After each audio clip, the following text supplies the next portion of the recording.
Diana Hayes, currently Emerita Professor of Theology at Georgetown University and affiliated faculty here at Oblate, part of the Council of Elders for the Sankofa Institute. So I teach, right now I just taught in January, the Intro to Black Church Studies course, which will be the introductory course for all newcoming students in the program. Well, what got me interested was, as I said in my talk this morning, my curiosity as to why were blacks Christian, and why did we continue to be Christians, and where were we then if we'd been Christians?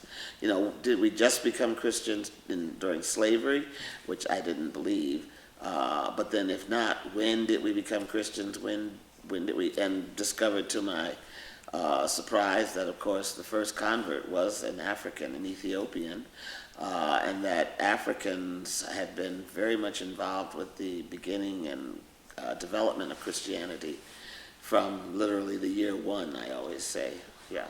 And most people don't realize that. And so building on that, as I began to do my theological studies and learning about black theology and then about womanist theology, both of which are theologies of done by African Americans, or actually by persons of African descent, because they don't have to be American, became much more interested in, well, you know, how are we going to get this story out? How are we going to help people? Because it's very important, you know, not just for black Christians, I think, but for all Christians to understand the full history of Christianity, and that no, blacks did not become Christians simply because of slavery. Because there are some people, sadly, who, including blacks, who will say, well, I know slavery was bad, but thank goodness if it weren't for slavery, we'd be pagans. I said, no, because Africans were Christians already. Again, you know, my first 2 years in seminary at Catholic University in Washington, I kept wondering, you know, well, I know there were black people, you know, I know there are black Christians, so why don't we ever talk about, you know, that?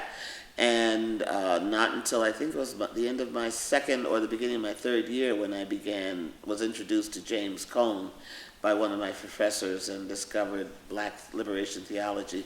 And that was just like, whoosh, it just changed my whole life, you know. Because I knew I was had been called into the church. I'm a convert to Catholicism for a reason, but it was not clear to me. You know, I figured God let me know sooner or later. And then that's when I said, this is what I'm going to be doing for the rest of my life, is trying to develop a black Catholic theology in company with black theology, but also to just basically straighten out history and the history of Christianity and the history of church, to show that African, African-American, Afro-Caribbean, whatever, presence that has been there and has been a very important part of Christianity for centuries. Well, for me, the idea of Sankofa is that it's never too late to go back and retrieve what you forgot or what you lost. And that's why they have the symbol of the bird with the future in his mouth, flying forward or standing forward, but looking back. Because so much of black history has been, as one person said, lost, stolen, or strayed. We were taught, I know I was taught growing up, that in the 50s and 60s, that blacks in the United States had no history, had no past. You know, we knew we came from Africa, but we didn't know where. And because Africa was looked down upon as an underdeveloped country, somewhat still today, we were being taught, everyone in the U.S. was taught, not just persons of African descent, that, you know, it wasn't important what, you know, Africa was, no big deal. George Hegel even said that. It's no part of history, so let's, you know, not pay any more attention to it. I know you think of that, how could they say something like that? People who, on a continent, not one country, an entire continent, who have been actively engaged in dialogue with people in Europe and elsewhere for millennia, not just centuries. So for me, that's exactly, I had been doing it without realizing I was doing the Sankofa concept. And what we're trying to do in this program is to, one, build a cadre, you could say, or a foundation of African Americans who are in ministry, Christian ministry, who want to help develop and lead in our black community, because our black communities need new leaders. You know, we can't just wait for another Martin Luther King Jr. to come, much as lovely as that would be. So how, or even a Barack Obama, lovely as that would be. So how do we prepare new leaders who can lead, quite frankly, both the churches and the black community in ways that are healthy and that are going to be healing? And to do that, we have to teach them where they came from. Because even during Black History Week, Black History Month, you can't cover that much. This has to be an ongoing. It's taken me, I became a Catholic in '79. I've been studying and teaching now since 1988. I've been studying since 1980, which is when I entered seminary. And I'm still learning. When I wrote my last book, Forged in the Fiery Furnace, on African American spirituality, I was pleasantly surprised to, for example, discover a rebellion led by Catholic slaves. And I knew there had to be some, but you always hear about Nat Turner, Denmark Vesey, all of them. I said, I know the Catholics didn't just sit there and say, oh, we love it here. We love being slaves. And so sure enough, I found out about the Stono Rebellion, as it's called, in South Carolina. And, that just, I knew I was on the right track, so just keep digging a little more, digging a little further, and finding out what, because what I just taught the 2-week course in Black Church Studies, then I taught a 1-week course this semester, last week, in Cleveland, Ohio, for, interestingly enough, it was for the McCreary Institute for Black Church Studies in Cleveland. It's affiliated with Ashland Theological Seminary. But again, these were black men and women, ministers or going into ministry, who want to be leaders in their communities. And so they need to learn this. And one of the things they would say, because these were all Protestants, it just happened we didn't have any Catholics in this year's group. They knew so little about Catholic history. They knew there were black Catholics, but they knew nothing about black Catholics, or their history, their traditions, their beliefs, or anything. So they were just blown. You could say their minds were blown. They were really excited about that. And then when we brought that together with their own history, and we saw the overlaps and the linkages, that just makes it, more important. We don't have time to be fighting with each other over religion when we're all Christians. What's the point of it? It makes no sense. So then let's try to build something that will make a difference for the people coming after us, especially our children, our younger people. Okay, it should impact, hopefully it will impact, certainly any African American Christian who's interested in working in African American ministry and in the African American community. But I would argue that it's not, and that means, whether they're Protestant, Catholic, or even Orthodox. We get some Orthodox, that would be wonderful. But at the same time, it's not limited just to persons of African descent, I would say, and I think Sister Addie and others agree. There are white ministers and Hispanic ministers who are working in very urban areas with very large black congregations. And they should come to this program also, because it will help them to understand the people with whom they're working. And then our African seminarians and African students should also play a role. More and more bishops are bringing African seminarians over to, not seminarians, but also priests over to pastor in African American congregations. And that's good, but too often a rift sort of occurs because the bishops only see that, they're African. they're black. They'll get along fine. And I mean, the bishops should come to this too, if you ask me.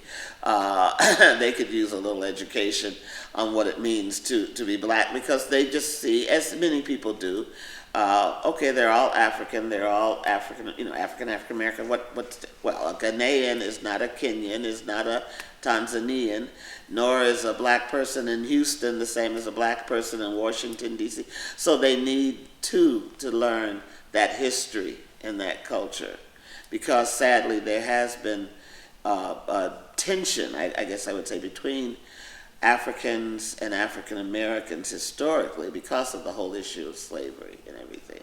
A lot of misunderstanding, a lot of, misteaching, miseducation, really, and that these courses would be another way to help them with that, to clear that up. I was not involved that much. I was, in 68, I was, 21. I was just about to graduate from college the next year. So the summer that King was killed, I just finished my junior year, I think it was, of college. Buffalo, New York, which is where I'm from, was not a big place in terms of the civil rights movement. I went to the marches, I went to when King came to speak and others, I got involved in that, and was very much, engaged in that. Ironically, I would say it wasn't a black person, but a white person that influenced me the most. Robert Kennedy came to Buffalo in the spring of 68. And most people refuse to believe this, but I am an introvert. I'm a very quiet, shy person, except when I'm rattling on about black theology, I guess. And I did something that I had never done before, and my family couldn't believe it. I volunteered for his campaign because I was very much impressed by the things he was trying to do, his trip through Mississippi, and and the empathy he shown. To me, he wasn't fake. He was real.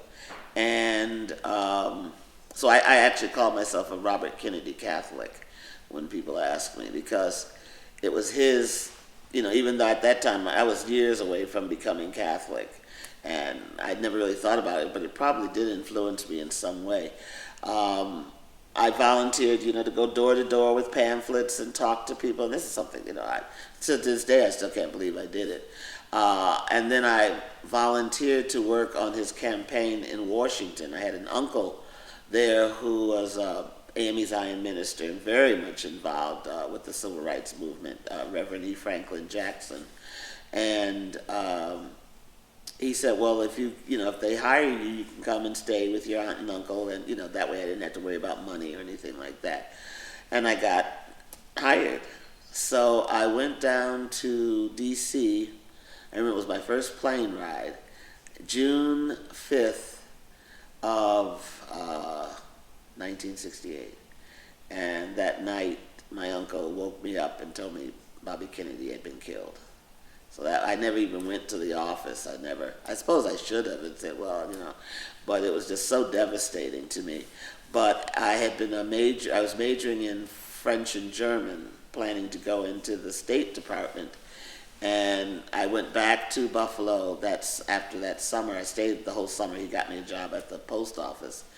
Went back, and in the fall of 68, told my advisors I wanted to change my major to law, because I wanted to work in urban poverty law. I wanted to work in the inner city.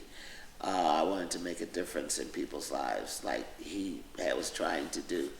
And they told me I couldn't because, you're supposed to be a senior. You'd have to, you won't graduate from. I said, no, just tell me what courses I have to take. So I doubled my courses, took them, graduated on time, and went to law school instead of the Foreign Service.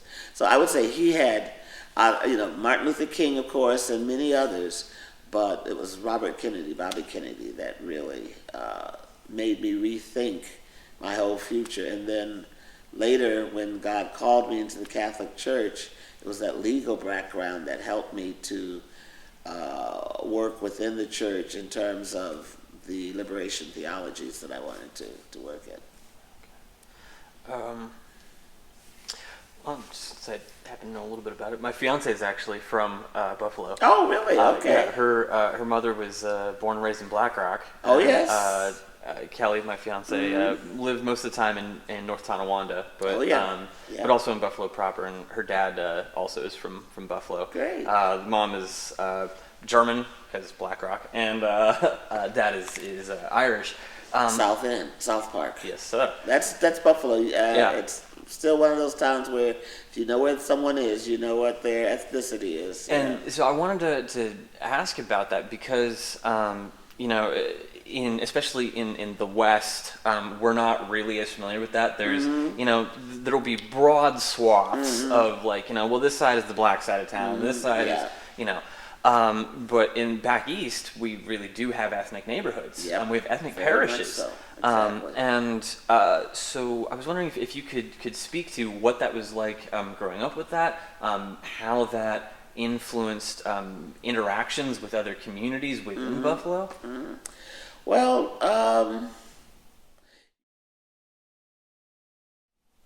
you really, when you're young, don't think about those things. As I said, I was born and raised in Buffalo. When I was 9, we moved from, I guess you would say, the blacks part of town on the other side of what's called Jefferson Street, and we were, I think, the 3rd black family in our block at that time. And this was 1956. But in grammar school, I had always gone to school, public PS 17, with white kids, and there were white kids living on our street on the other side. So we really never thought that much about it. High school, grammar school again, and at school 53, we were pretty much, I would say, 50-50 black and white. When I went to high school, the same thing. The majority of the white students were Polish, and then we were, black, and we got along fine. I'm trying to remember if I ever heard that, fights might have broken out, but usually it wasn't over whether you were white or black. It was because you were on the wrong team or something like that. So, and I had friends. I loved music, so I was in the band and the chorus and the orchestra and anything musical, I was in it. And so, of course, many of my friends were, again, black and white. So, and at the same time, we were aware of some segregation because from the time I was about 7, my parents, who were originally from Chattanooga, Tennessee, would send us back in the summers to visit our family down there. They called it going home. Even though we'd been born here, that was home. And so but even there, because you're young, again, you don't pay, you're out there having fun with your cousins on the farm and stuff. And it wasn't, I think, until I was about 14 that I remember my older sister and I, if I was 14, she was 16, for the first time noticed the signs, colored only water fountains and having to sit in a certain part of the bus. Because when we were younger, she just heard us, to wherever we had to go. But we noticed, and we didn't like it. And so we told our parents we weren't going to go back. I didn't go back until I was 21, I think. So that was a sort of an awareness heightening. And then, of course, the whole movement on television and watching all that. A group of us from my high school decided I graduated in 65, to go to this restaurant downtown that we had heard about being prejudiced, and we discovered they were. We sat there, they didn't serve us, so we wrote that up and, caused a big fuss but left, That was our big sit-in, you could say. But really, it's funny when I think back to it now and how actively involved I am now that I really wasn't into all of that at that time. I supported the civil rights movement, most certainly, but growing up in Buffalo, we had all those rights. My parents could vote. We went to school. We basically could go anywhere we wanted, with few exceptions, like that restaurant, which was one we really never wanted to go to anyway. We just went because we wanted to see what was going to happen. And you knew areas of town that's where you wouldn't be welcome necessarily. but I don't recall any like racial hatred or things like that growing up in Buffalo at all.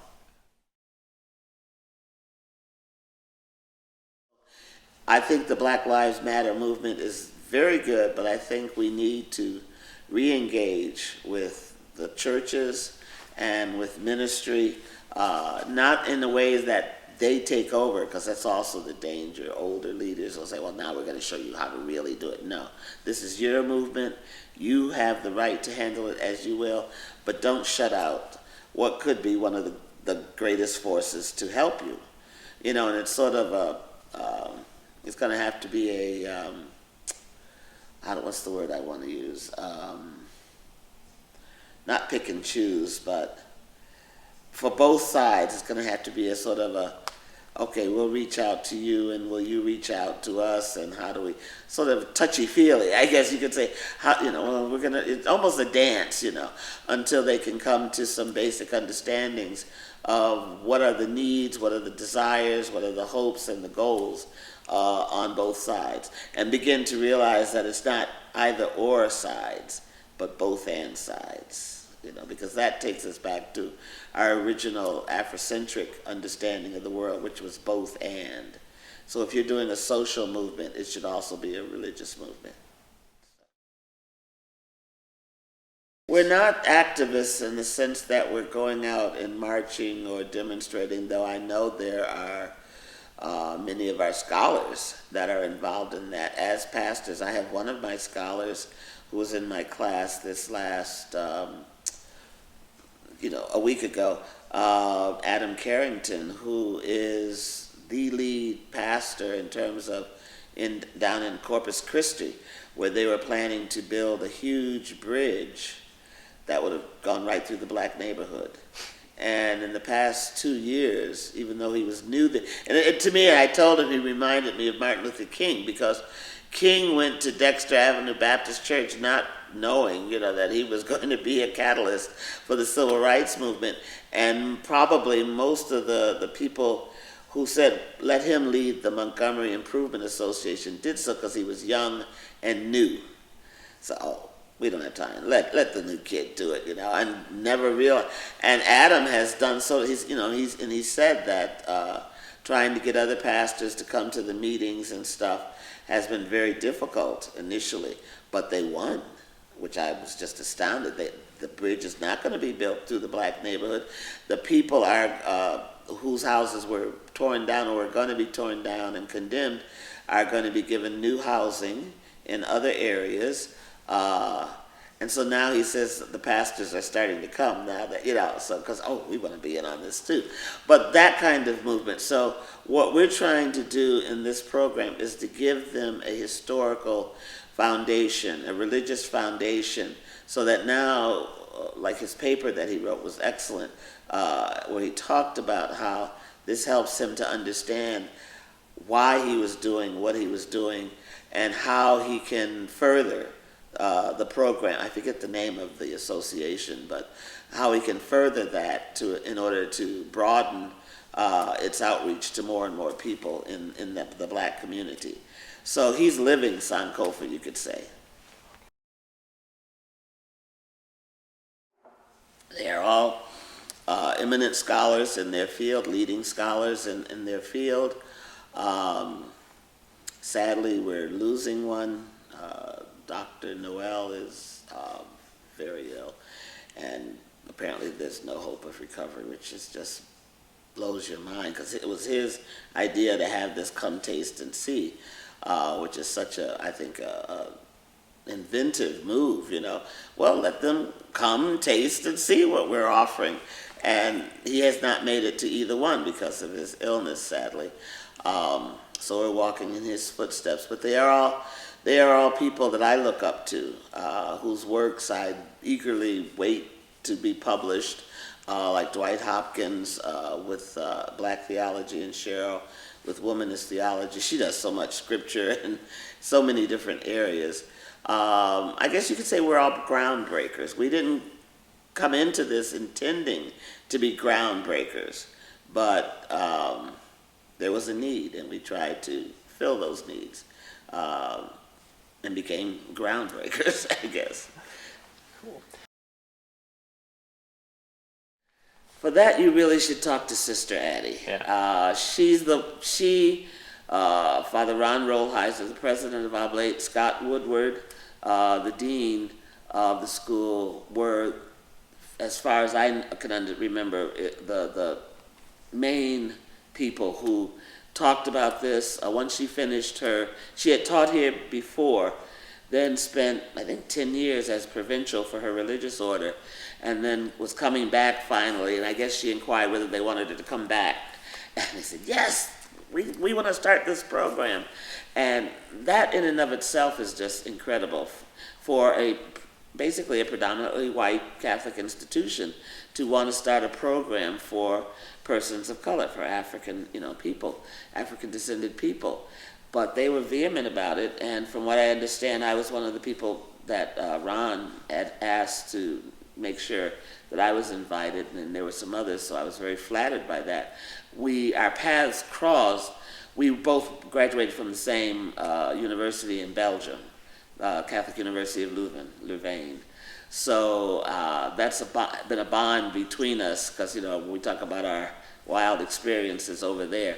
So I was contacted by Sister Addie. I came out, I think it was about 3 years ago, I want to say 2012 sometime, for some of the first organizational meetings when the Council of Elders was formed, and we began to talk about what do we want to see out of this program, what do we want to create, and things like that. And basically, the most important thing, they put their money where their mouth was.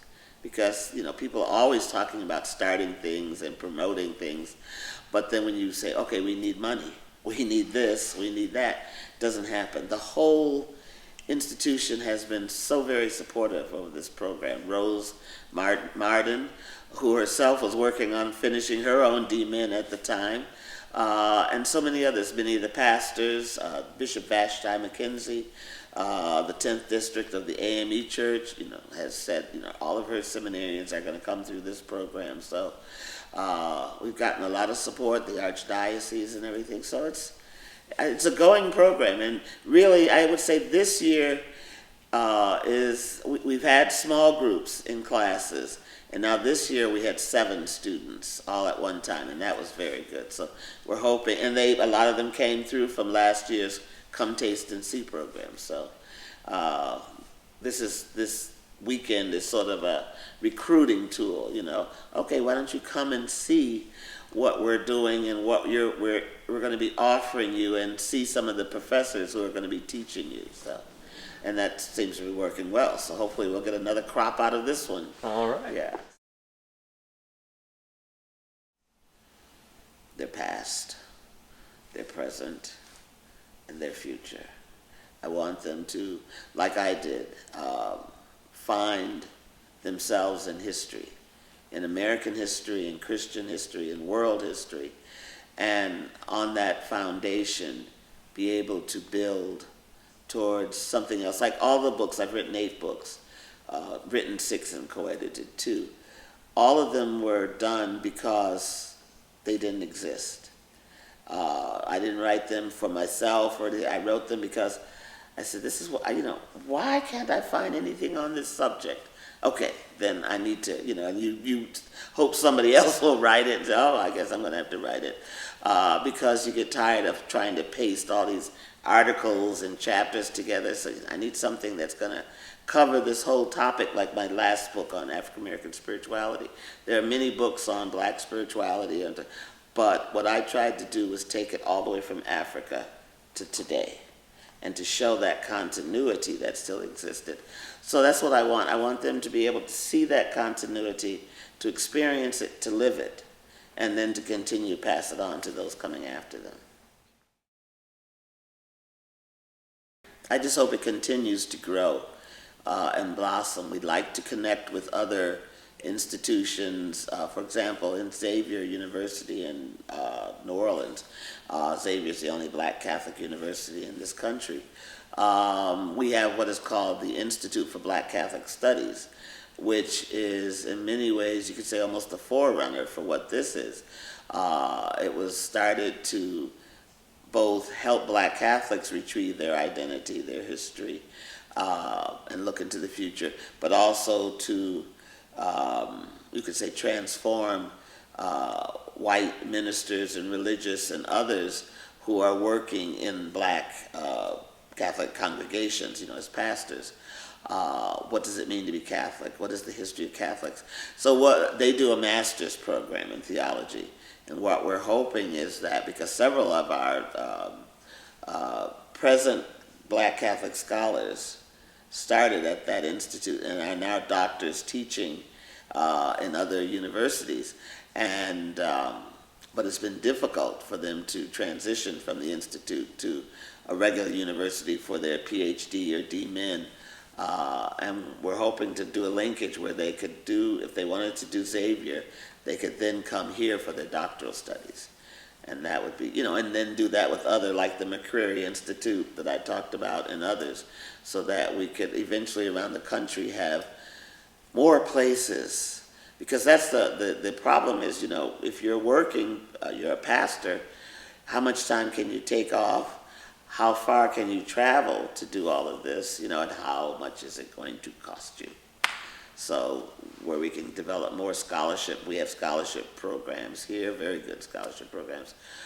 Institute has scholarship programs and the others. So how do we make it possible so that any person who is interested in pastoring or mentoring or ministering in the African American Christian communities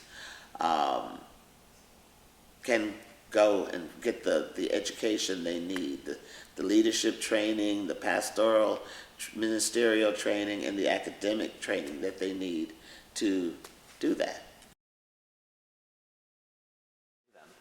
Welcome. Come, taste, see. Come take one class. And if that doesn't convince you you're at the right place, then I don't know what I can do for you. But I think if you come and take a class, if you come and meet with the other scholars, your life will be transformed, as one of our scholars just said. So.